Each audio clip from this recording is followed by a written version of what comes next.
Good afternoon, Kenyans. Let's talk. Today, I want to ask a rather silly question. Last week, we had the budget being read. Our budget has got the operational side of the budget and the development side of the budget. So the silly question I'm asking is, must we have the development side? Okay, I know you're asking. I know what you're asking. But let me be a little bit clearer. I'm talking of development projects that can wait. For example, do we really need a stadium that is built up to international standards in every county? Do we really need an airport or an airstrip in every sub-county in this country? Do we need to convert all our roads to bitumen standards now, at this time? I don't think necessary. And if they are necessary, at what cost? Don't you see that we are mortgaging our country and our souls? Because all the things are being done with loans. Wouldn't it be prudent for us to do what is necessary and leave what is necessary, what is unnecessary, and what can wait for later? For example, I can clearly remember sometimes when I was growing up in Madeira, the road from Karatina to Sagana, where I come from, was not bitumen standard, but it was an all-weather road that was being repaired every year, and vehicles could move all the way from Sagana to Karatina. I can still remember in Muranga when the county started operating, and I can remember the first term of Moduairia. He opened up all access roads. I can see the D4 moving up those hilly terrain, clearing roads. And the next year, they were being rammed. That happened. People were able to access the main road through those access roads. But now everybody wants the tarmac to reach their doorstep. At what cost? Just because Aduo Carriageway has been built to Thika, everybody else wants Aduo Carriageway to be built. I've gone to some parts of this country which had been given tarmac roads. And wonders of wonders, those tarmac roads were not being used by vehicles. They were being used by cows. Cows were lying down there relaxing. And even some places were being used for drying maize. So why? What is this development for development's sake? This time we are building affordable houses all over, even in Wajir. Are you picturing a time when people in the rural areas are going to leave their shabas to go and live in those high-rise buildings because there is water and electricity? Are you picturing that? So, okay, the question I'm asking is, this development that we are doing it at what cost? You're asking, what am I suggesting? I'm suggesting that this country concentrate on the software. Like now, what do we benefit by having Aduo Carriageway all the way to Isiolo if our hospitals are not working, if our schools are not working? This Murima area, the area where I am now, in Kieni, we would benefit more by having mega dams in the Aberdares area, in the Mount Kenya area, so that the people can be able to use water to irrigate their crops throughout the year. That's what we need most. You see, if we make our hospitals real hospitals, our dispensaries real dispensaries, our health centers working health centers, such that the traffic, the medical tourism ceases, People can be treated in the hospitals. Nobody needs to go to India. And even the Indians will start coming here.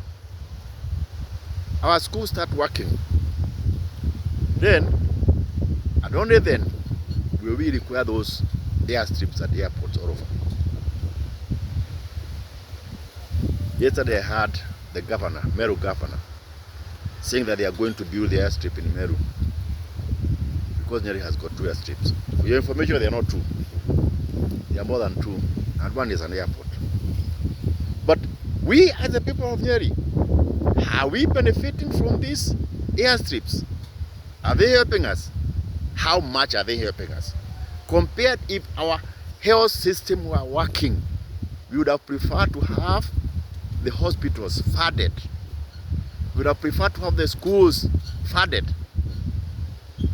Not the building of airstrips or airports for that matter. So, what I'm saying is, let's reduce the pressure to the on the leaders, and especially the incoming government, the one that will be coming in, and let them improve the things that matter. The health facilities, infrastructure, yes, roads. Let's make sure that everybody can be able to access wherever they want to go. But they don't have to be all bitumen saddled, tarmac roads. They don't have to be. They don't have to be dual carriageways. Let's adopt the model that Kibaki took. That even those roads, the rural roads that are being tarmacked, let them be tarmacked the way they are. Meaning you don't need to buy more road, you don't need to over-straighten them, because that is where that's where the expense goes high. The compensation, the road compensation and all that. Let's leave that for the arteries. What am I saying? I'm saying we've got a lot of ways that we can reduce expenditure in this country, so that we can live within our means. That is apart, of course, from reducing the wastage. Because, of course, the first thing, wastage, that we don't even need to talk about. Those convoys, the helicopter rides, all those things, the going to you know, that wastage that we all know is happening in the country, and the pilferage. But apart from that, we can manage to live within our means, so that we can have enough money now to actually develop this country, so that it will be able to build, to actually do those mega projects with our own resources, so that we don't hawk our country to foreigners. But now, this cry that we always make when the leaders come, oh, we also need an airport, oh, we also need a state road, oh, we also need what? Just because we want to have to see China things in our backyard, without thinking at what cost. Let me ask you,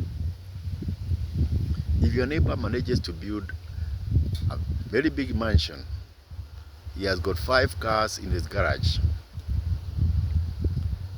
he is in 5-star hotel, but you discover that he is all that lifestyle that he has adopted is as a result of borrowing from his neighbors. How would you take him? How would you take him? Would you admire him? And how long can he sustain such a lifestyle?